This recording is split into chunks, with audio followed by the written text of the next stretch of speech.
100 টাকা 10% হারে 5 বছরের জন্য বিনিয়োগ করলে সরল ও চক্রবৃদ্ধি মুনাফার পার্থক্য কত? তাহলে প্রথমে আমাদের সরল মুনাফা বের করতে হবে, তারপরে চক্রবৃদ্ধি মুনাফা, তারপরে এই দুটার পার্থক্য। সরল মুনাফার সূত্র কি? I = P R N। এখানে P কত? P হচ্ছে এটা, R হচ্ছে এটা, আর এটা হচ্ছে N। তাহলে P হচ্ছে 100, R হচ্ছে 10%, 10% মানে 10/100, আর N হচ্ছে 5। তাহলে কত হয় কাটাকাটি করলে? 5×10=50। এবার চক্রবৃদ্ধি মুনাফা। চক্রবৃদ্ধি মুনাফার সূত্র আমরা কি জানি? চক্রবৃদ্ধি মুনাফার সূত্র জানি চক্রবৃদ্ধি মূলধন মাইনাস পি। তাহলে চক্রবৃদ্ধি মূলধন কত?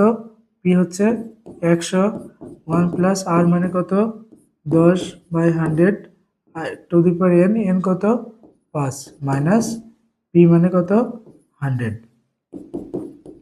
তাহলে 100 ইন্টু এখানে কাটাকাটি করলে কত হয়? উপরে লসাগু যদি করি 10, 11/10 তার 5 মাইনাস 100। এটা যদি কাটাকাটি করো তাহলে কত হয়? 161.05।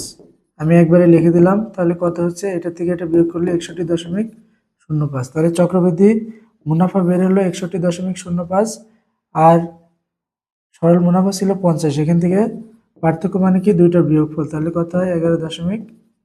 অ্যান্সার হচ্ছে খ নাম্বার।